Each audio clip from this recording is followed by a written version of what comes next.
Welcome to another Tracking Trends Thursday with Kristen Mason Coreas, owner of the Homes by Mason team. Let's find out what's happening this week in real estate. Interest rates have gone up a nudge. The silver lining, we like to always point out, is that they're still under 7%. And as a reminder, Freddie Mac wants to remind you that you can shop around for mortgage rates. I will add to that we are hearing that some people are starting to use adjustable rate mortgages, which may be a good thing to consider, especially if you do believe interest rates are going to go down, which the experts do say they think they're going to go down later in the year. And if you do see where we are compared to where we've been, we're higher than where we've been on average for the past year. And, even the monthly average, we're a little bit higher than that. But looking at this yearly range, we've been as low as 6.8%. So, and of course we could go up, that sometimes happens, but an adjustable rate mortgage is a mortgage that starts you out at a lower than today's interest rate, and it will adjust after a certain time frame. And if the interest rate is lower at that time, then you'll get in to a lower interest rate, or when you get to, if the market adjusts to an interest rate that you like, you can refinance at that time. So that's why adjustable rate mortgages are a good thing to consider when the interest rates are higher than you'd like them to be. In national economic news, the Fed watches what's happening in the economy to decide what they're going to do with their interest rate, which does not directly impact mortgage interest rates, but does indirectly impact mortgage interest rates. So they're taking a wait and see approach due to economic uncertainty. That is the biggest trend. As you know, I like to find trends. That's why we're called Tracking Trends on Thursdays. The biggest trend is just uncertainty, unpredictability. Jobless claims were slightly better than expected, and continuing jobless claims rose by 36,000, which means people might be having a hard time finding jobs out there. So in April, single-family housing starts, which means homes that are being built, were higher than the month before, and permits for future construction actually fell month over month. So that may be an indication of builder sentiment coming down, which may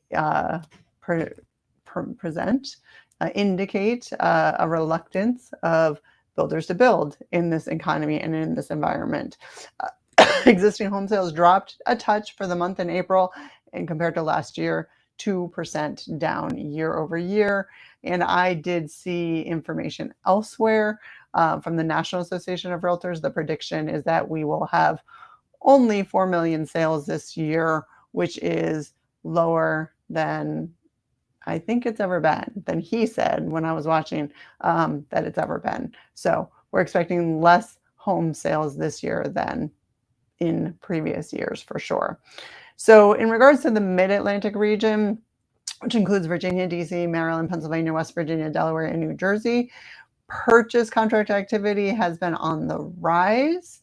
And so that is good news because that is a sign of buyer activity, which I have been expecting to go down. And I've seen certain weeks buyer activity going down. But here, for the third week in a row, new contracts were ahead of both 23 and 2024.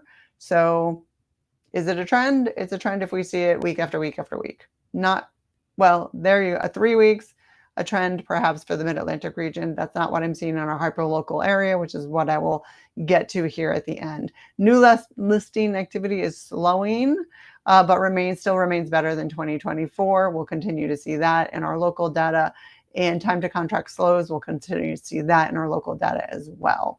So buyers have a little more time, a little more breathing room. In terms of the larger DC metro area, what we're seeing is purchase contracts up. So that tracks with the Mid-Atlantic, up year over year and week over week. And time to contract also up by 4 days year over year, flat week over week. So an average of 25 days, which is longer than usual in our area. And new listings are up year over year, but down week over week, which is interesting. This is one of the reasons why, and median list price being down week over week.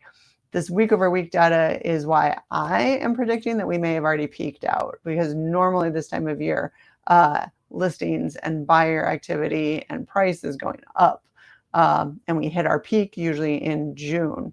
But I think that we may have already hit our peak this season because of this week over week data.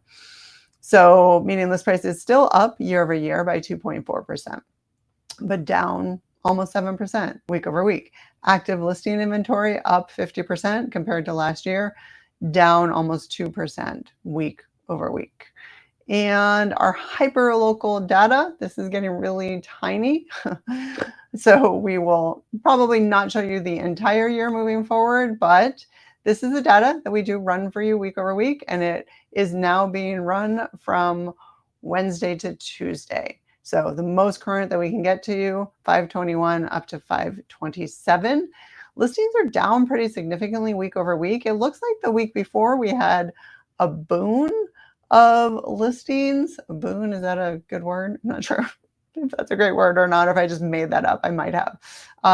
That might have been related to the Memorial Day weekend and people avoiding Memorial Day weekend. So that might be why we had extra listings the week before. So we're down 37% in terms of new listings week over week. And compared to last year, though, we're actually still up by 27.5%. New contracts were also down week over week by 19.5% week over week, and also down compared to last year, 11.5%. Though you can see in the weeks before, buyer activity, pending contracts were up compared to the year before. So I don't have a trend yet in terms of buyer activity. It's going up and down and up and down. The demand to supply ratio looks at compared to how many new listings, how many went under contract, equals how much inventory is left over. So in this case, a lot, it was almost right at 100%. So 377 contracts compared to 409 new listings almost ate up all of that new inventory.